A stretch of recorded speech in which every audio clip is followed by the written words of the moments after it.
Welcome to another episode of Chocolate and Spice Talk. I'm Neha, your introverted and calmer host. Hey everyone, I'm Nidhi, the extroverted and the energetic host.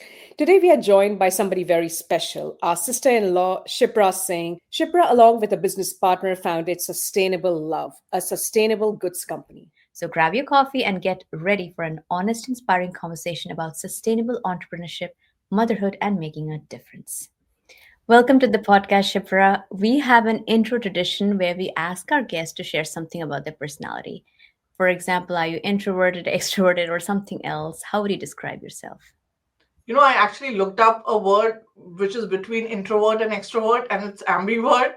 So that's where I am. It depends from situation and social hangouts where I am and whom I'm interacting with. So I can be really lively and open with people and friends whom I'm close with, but could be quiet and just sitting in one corner and just interacting one on one with people around me. So yeah, I'm an ambivert. If that's a legit word I looked up. Yeah, Yeah, that is a legit word. Nobody believes me as well. I go and tell people I'm an ambivert as well, and I know you so well. I mean, you can be quiet and sitting in a corner reading a book, or you can be in a big gathering and be the right. star of Yeah, the show. So you can do both. yeah. So So yeah, it's like, Neha, yeah, you have transitioned from introvert to ambivert. Let me just put it that way.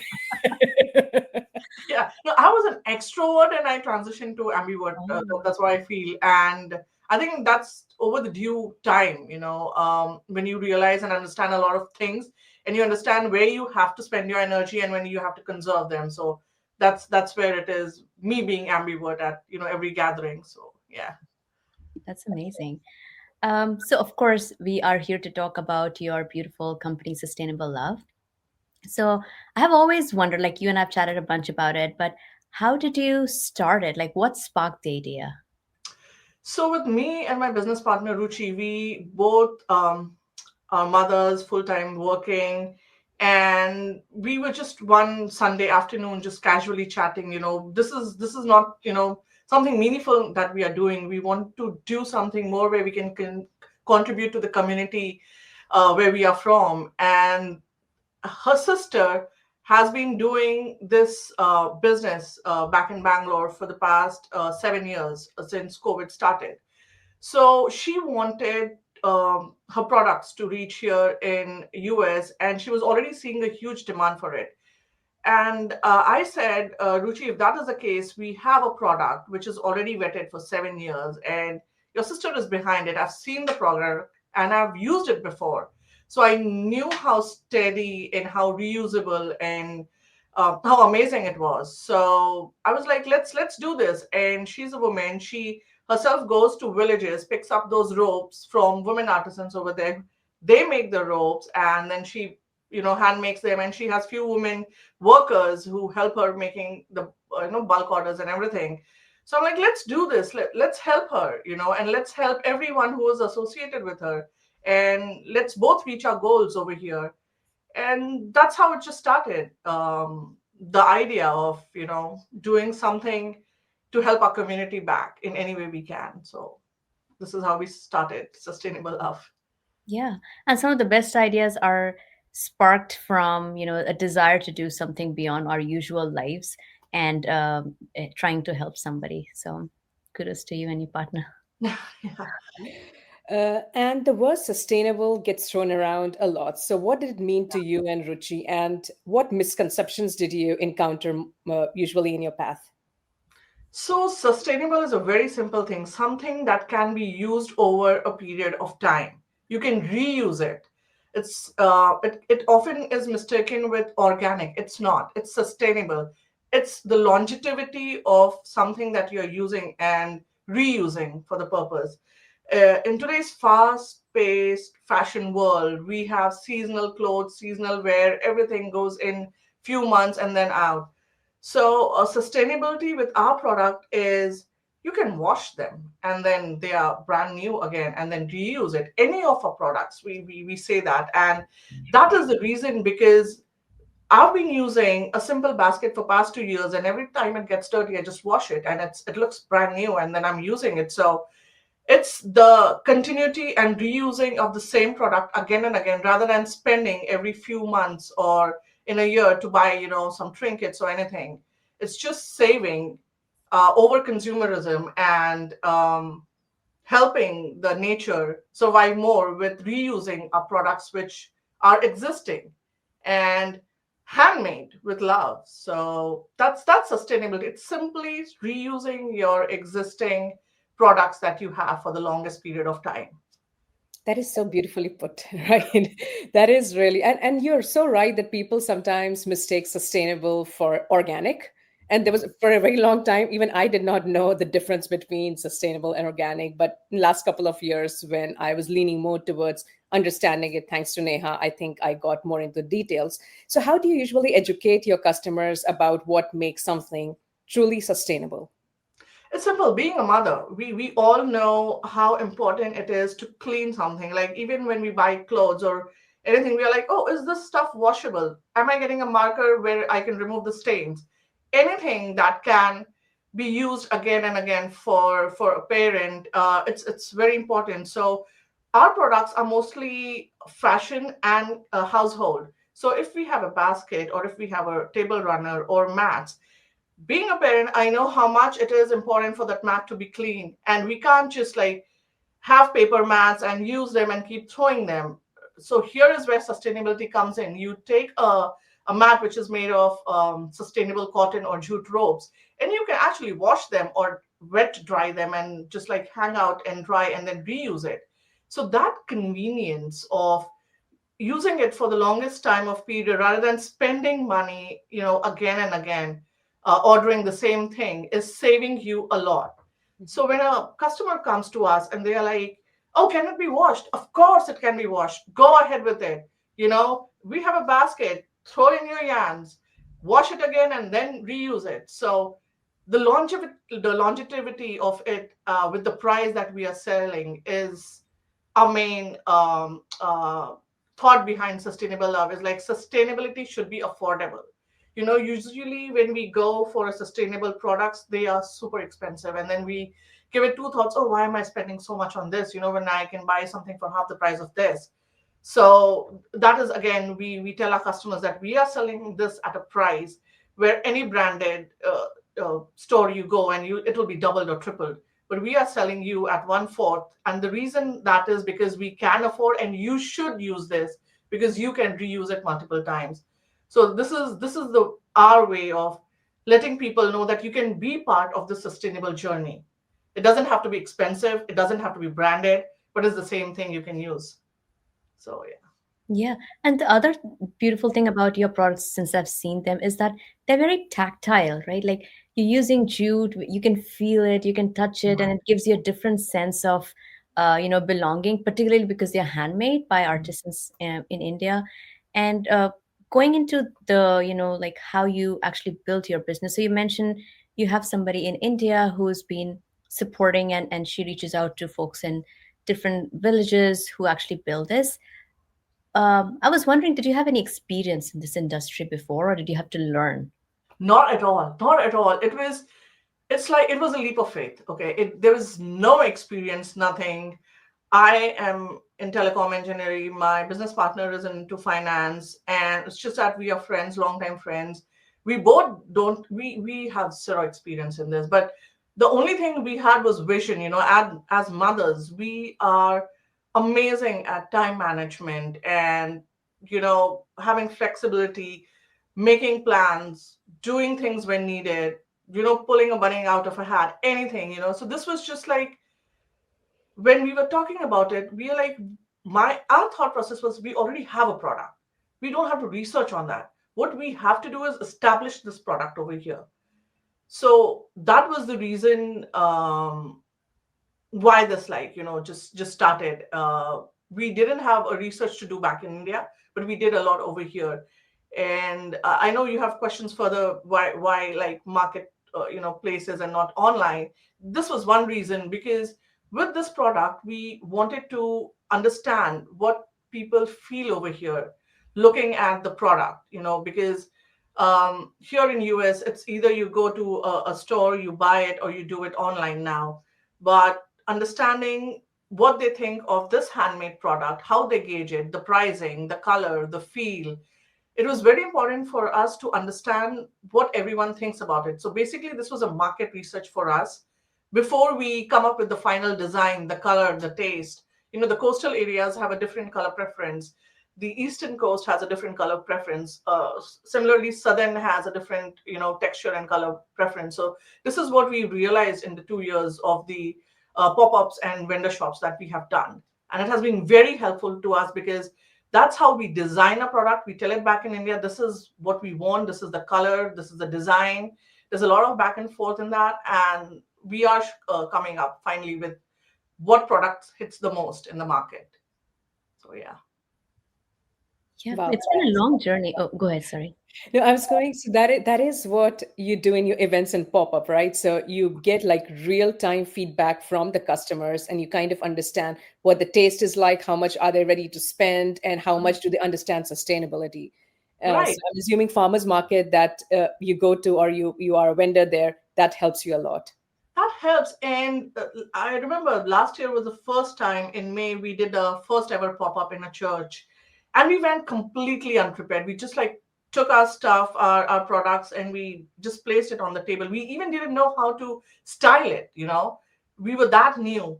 And today we know how to present our products and how to, discuss it with the customer. We know what they want, what they are looking for.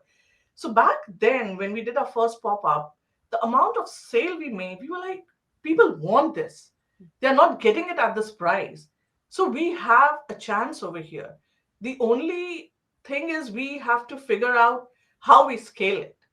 So since then, we've done a lot of pop-ups. We've gone to New York now, which is a very big vendor platform where wholesalers, big brands, come to see your product, and if they like it, you get into a contract with them. So we last time we just went as a training purpose for us. We looked around, we did research, we took a lot of notes, and this year, Feb, again, we are going to do that. And we are planning to launch in New York now, either this summer or by next winter.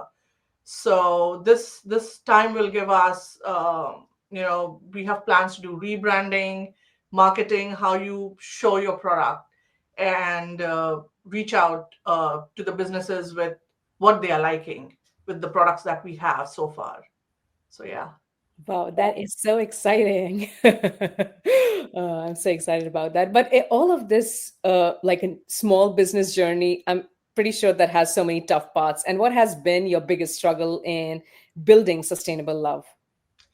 Nothing as of yet until we had the tariff of 50% being put on India. So that has made us rethink a lot of our choices, especially pricing wise, because for us being sustainable, we always wanted to keep it to a price where even a farmer can, go and think of buying a basket, and he should be able to afford it. He shouldn't have to think it twice that, oh, no, this is expensive. I'm not wasting my money on this. So for us, it was like even a farmer should be able to buy your products. Giving this, because we had kept our prices always low, our main tag was also that we do not accept returns. Because the moment we start accepting returns, the prices increase. So, one thing we were very confident is our product is very sturdy, it's handmade, it's never failed, it can be reused. My kids play with it, throw it around, and it still stays the same. So, uh, practically and physically, I've seen how the product is in the past so many years. So we are very confident of our product. As a small scale, currently we are rethinking the prices, the marketing, the rebranding, and we are also introducing our long-term friend as a social media expert for our branding further, because both me and Ruchi aren't able to do that as much, but she is an anti-tester right now, and she is very creative, very creative. So, and she's happy to do it. So we want, in today's world, the presence is very important on social media. So that's the help we are getting in to just have that presence and then scale our products. So yeah, this new change has made it a little tough, but we'll figure out something. It's always great. Like, it's probably easier for you to compartmentalized that way, like, you and Richie figuring out the logistics, just the overall strategy of this product and the company, and you need somebody to marketing is a very, very important part of it. And one human cannot do it all, so I'm so glad you are able to bring a team together. Yes, yes, we are very excited too. This is the first time I'm like opening about this on the podcast. It's not been yet there on the social media or our Instagram. So yeah, I'm glad Awesome. this is the platform for it. Yeah, so everyone's getting the news from our podcast. Thank you. Anytime. And I know, like, you have obviously you have two kids and you have a family to support and also a full-time job. How do you go about balancing all of that? And obviously business gets stressful, work gets stressful. How does it impact your work, home life? They understand that business is a passion, but same as family, and we can take care of both. They see us work hard, and I'm sure we don't see it, but somewhere they are learning from it. you know um, it is a difficult juggle because throughout the week you're working, weekends you have kids activities, and then evening, oftentimes we do FaceTime or we call, both of us business partners, and then we take down notes and we discuss what our next plans are and everything. So yes, it is challenging, it is very challenging, but you don't give up. I mean, failures are not the reasons to give up, or something difficult is coming is not the reason to give up. You rise up to it and you see how you can change it. So we both of us have tight schedule, but we have figured out that late nights or early mornings are the hours where we get complete peacefulness and we can discuss. So yeah, that's the extra that we put from our everyday life, but we like it, so that's why we don't feel the overexertion of it.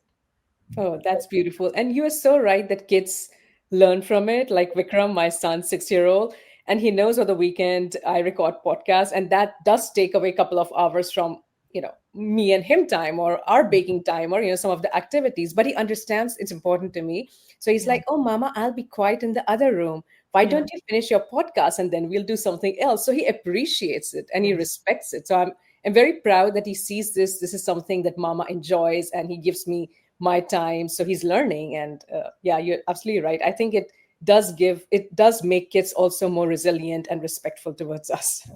So one time, I'll give you an example. My older one said, "Oh, you're having a pop-up shop. Can I make some stickers for you? So that I can give your customers."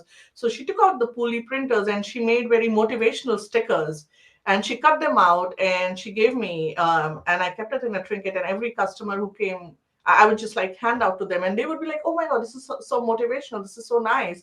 And I was like, "Okay, yeah, that's like my daughter did it." So that was her. And then my little one, Trisha, another 6-year-old, one of the pop-up markets, there was one table which was free, and she was like, "Can I take few products and can I sell?" And I was like, "Okay, here are your products. Just like go sit on that table." And what happened is, because she was on that table and she was so cute, people would come to her, look at the products, and then she would like take her to our table. So that was like, I'm like, that's amazing. That's That so is, cool. Yeah. Yeah, both of them like doing their own parts that they do really well. That's incredible. So And yeah, I feel like, kids not only help, they learn. they Like, learn, they yeah. learn that their parents have passion beyond the areas that are kind of defined now. And so they would also want to, or they might also want to jump into that, either to Yes. help currently or in their own future, right? Like start something that they're passionate about. That They excites me have, so much. yeah, they have modeled for our products, like neck down. Like I'm like, okay, here's a bag, like just model for us. And both our kids, mine and Ruchi, they have modeled for our products. So that's Yeah. another thing. And they feel so important. They're like, oh yeah, we did something. So Yeah, yeah. yeah. And I've seen both the kids. They're so proud of it. Like they are like they Thanks. hold it and they feel proud, which makes me so happy.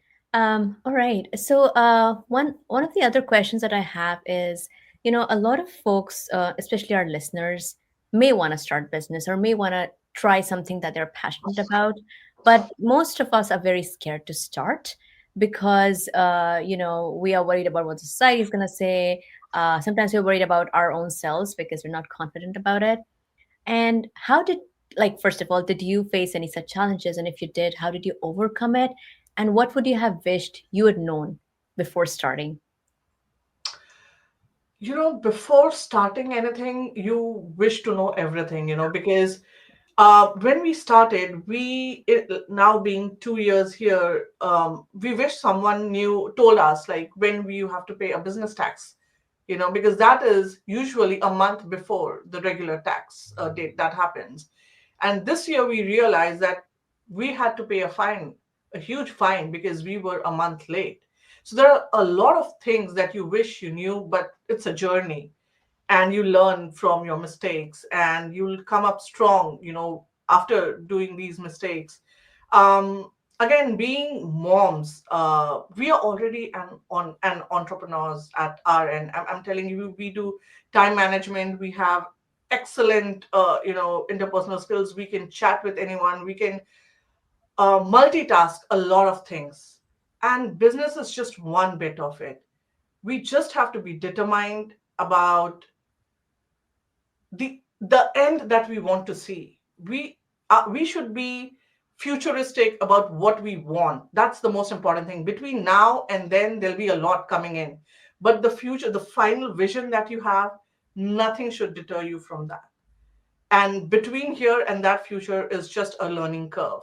There's a lot. When we started doing these pop-ups and vendors, there were so many women entrepreneurs whom we met, and their journey inspires us a lot, and they've helped us. We went to New York for another pop-up, and we met few women's over there, and with them we've collaborated so much. So it's a journey, women uplifting each other.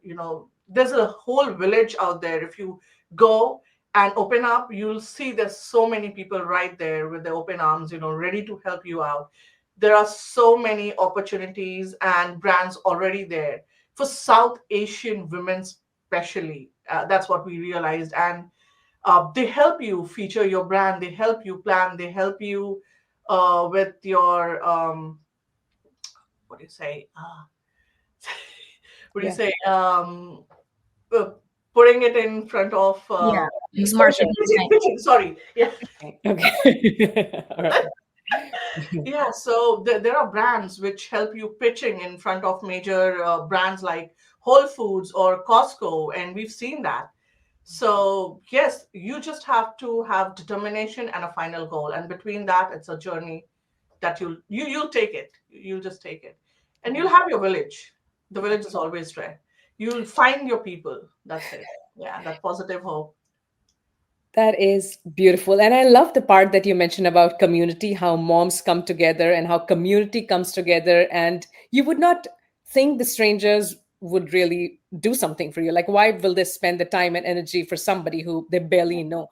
But when you do something like that, it's like the tough times bring you together. I Yes. think that is so beautiful. So I think you spoke a little bit about this already, like what does a mission driven business looks like right now. But how do you think, what does thriving look like for you? We celebrate small wins. That's how it is. It's at a position where there's a lot of thinking that has yet to go behind the 50% tariff. So right now thriving is a lot, but every pop-up that we do, we take the small wins, we take our learnings, and we will plan for the future. But it does get challenging for small businesses who aren't yet established on the platform and looking for.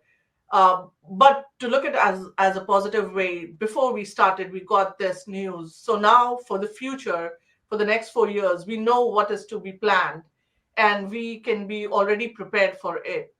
So it's not that we are in the middle of it and we are taking a hit.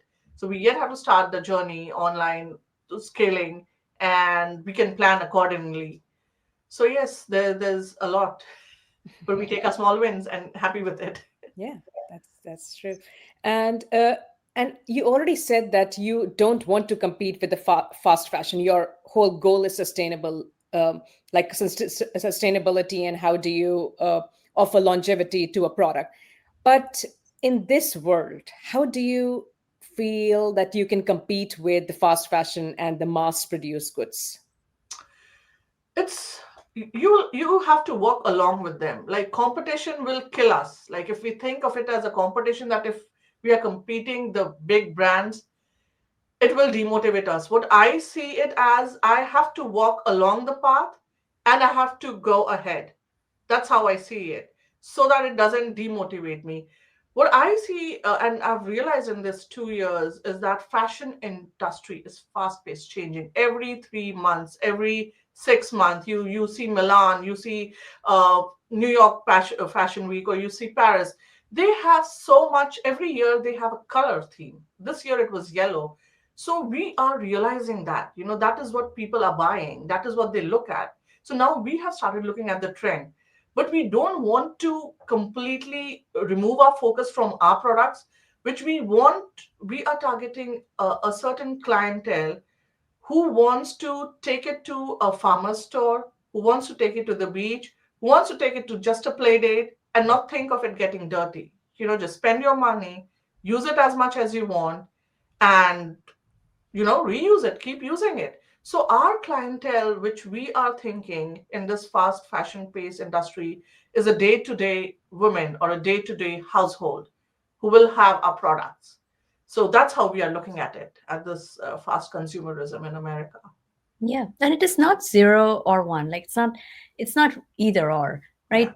We can coexist, and exactly. I think there's market for everyone. And I'm glad like you're thinking about it as not as like competing and therefore worrying about what happens if it doesn't work out. It will work out because it's going to Yeah, be intrinsic to the needs. I yeah, it have will a, take. yeah. Yeah, sorry. No, go ahead. No, I Finish was like, it. it will take its time. Yeah. Just have to be patient and keep giving your 100%. Like every day, if we give 100%, the future will have 100% for us. So it's just how much we are putting in every day. So yeah. I love your confidence, Shipra. It's so beautiful. And for a small business owner, you need to be gritty, right? You Yeah. need to have that perseverance. You cannot give up when times get tough. So I think there's so much people can learn from you. Oh, yeah. One last question for you from me, and Neha, I'll hand it over to you. So you're adding more people to the mix, right? It was you and Ruchi, and now you're adding a new person who will be taking over social media. So I'm assuming the more people come in the picture, there is difference in opinion, and there is Yeah. different vision, and there is different thought process. So how do you navigate that as a business owner? We moms are very good at, negotiating. That's like something we learn over the years. All three of us are parents. She just, her older one, the only one, went to college and now he's working. Um, she's a principal in a public school. Her name is Manjari. So she is, like I said, she's very creative. You will always have differences, but there's a common ground. You discuss. The most important thing between me and Ruchi, I mean, touchwood, till in 2 years, we've never had a disagreement, but we've always discussed our thoughts. And I think the same thing will happen with Manjari for the number of years I've known her. Everything has to be a discussion. You have to listen to everyone, and there will be a common underlying point amongst all of the three of us. And I'm assuming that, and knowing her or knowing a person's creativity, you will have to give a, a green thumb to whatever they think is right, and leave it to them, because you can't do everything. So even though I think that this is not right, or maybe Ruchi thinks it's not right, and she says, no, this is right, we'll have to go with her, because we are giving that responsibility to her. We are bringing her in for that. So that faith we'll have to keep. So yeah. Yeah, building trust. I mean, that's how you build trust in a Yeah. team, right? Give them the responsibility, let them do their best, and agree to disagree sometimes. It was so helpful, Shipra. I mean, honestly, though I've talked with you a lot about sustainable love, I had not truly understood the depth of your mission and how you're thinking this big, but you're absolutely willing and happy to continue doing small and taking your small wins and not giving up, because it's probably a very very long journey. It is. And and it's totally fine. Like, journeys are beautiful, Like it's sort of like if everybody just reached their goal, what else were we gonna do? So, Yeah. I'm glad you have a fantastic vision and a great team that you're working with. Thank you so much. Thank you. I just love your podcast. I always see the short stories, and it's beautiful. It's wonderful to see your short stories and your podcast. My sister also hears them. She often talks about it with me. She's like, "Oh yeah, I hear them, and this is what they talk." And I'm like, "Yeah, I saw that too." And she's like, "Their mom was on the podcast." I'm like, "Yeah, I saw that too." So yeah, it's like we discuss amongst ourselves too. So yeah, it's lovely. It's amazing, and thank you so much for having me. All great questions, and I feel so privileged to be on a podcast. So that's another bucket list.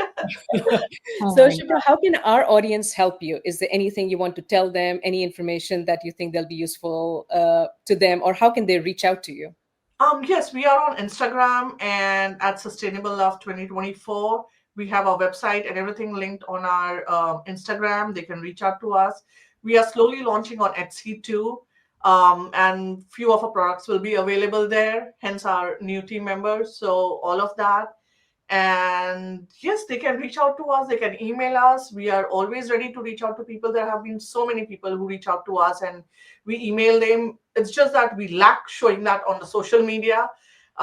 So yes, there have been organizations who asked for donations for their charity work, and we've done that too.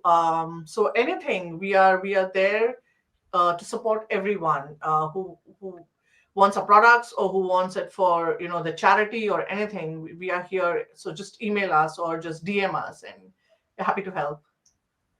Sure. that's We'll amazing. have all of this information in our show notes and on our website so people can reach out to you. Thank you so much. Awesome. Thanks everyone for listening, and thank you so much, Shipra, again. Thank you everyone, have a lovely weekend. Bye. Bye.